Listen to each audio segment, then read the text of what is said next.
Brustwarzenkorrekturen, für wen die sinnvoll ist, dann, wenn es subjektive Beschwerden gibt. Wenn der Patient zum Beispiel mit einer Schlupfwarze kommt, wenn die Brustwarze sich nach innen zieht, weil zu viele Koopersche Ligamente, das sind die, so nennen sich diese Bänder, die an der Brustwarze auch anheften, wenn die nach innen ziehen, das nennt sich Schlupfwarze. Und die Patienten kann man gut mit einem operativen Eingriff oder auch mit Saugglocken behandeln. Oder auch wer zu große Brustwarzen hat, für den eignet sich ein Brustwarzenkorrektureingriff, dass man die eben verkleinert.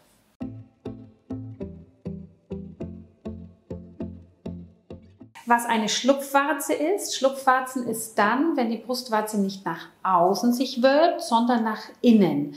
Ursache sind eben Bänder, die stark an dem Gewebe ziehen, sodass sie nach innen gezogen werden. Und behandeln kann man sie so, dass man diese Bänder durchtrennt, um die Schlupfwarze wieder rauszuholen. Oder man kann diese Bänder auch dehnen, indem man Nibletten aufsetzt. Das ist ein Unterdruck.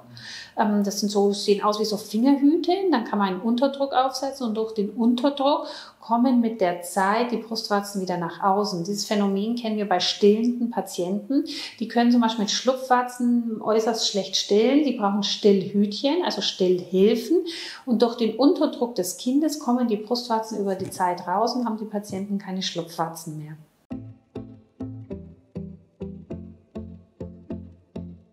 Die operativen Methoden der Brustwarzenkorrektur sind sehr, sehr vielfältig.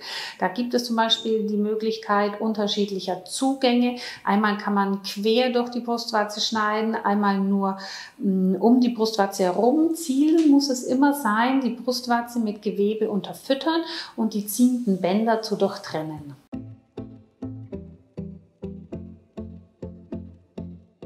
Ob man etwas vor einer Brustwarzenkorrektur zu beachten hat?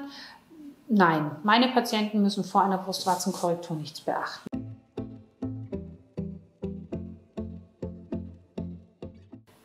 Wie eine Brustwarzenkorrektur abläuft, ist es, dass es ein ambulanter Eingriff ist. Die Patienten kommen, kriegen örtliche Betäubung, gehen eine Stunde später nach Hause.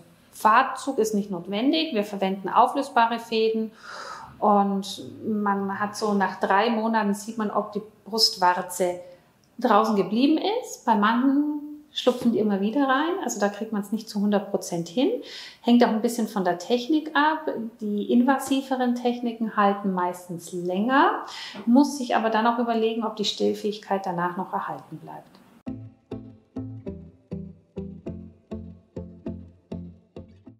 Nach einer Brustwarzenkorrektur muss man nicht viel beachten. Man muss sich die ersten Tage etwas schonen, sollte nicht Wasser an die Wunden bekommen, aber sonst muss man nichts Großartiges beachten.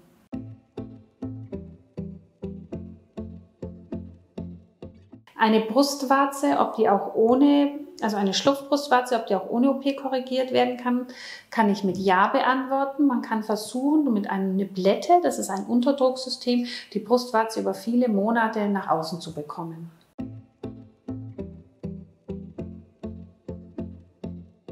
Die Risiken einer Brustwarzenkorrektur sind auch mannigfaltig. Das heißt, es kann die ganze Brustwarze absterben.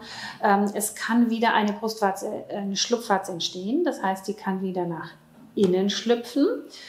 Die Stillfähigkeit kann verloren gehen. Es kann Infektionen, Blutungen und Heilungsstörungen geben. Die Sensibilität kann ebenfalls gestört sein.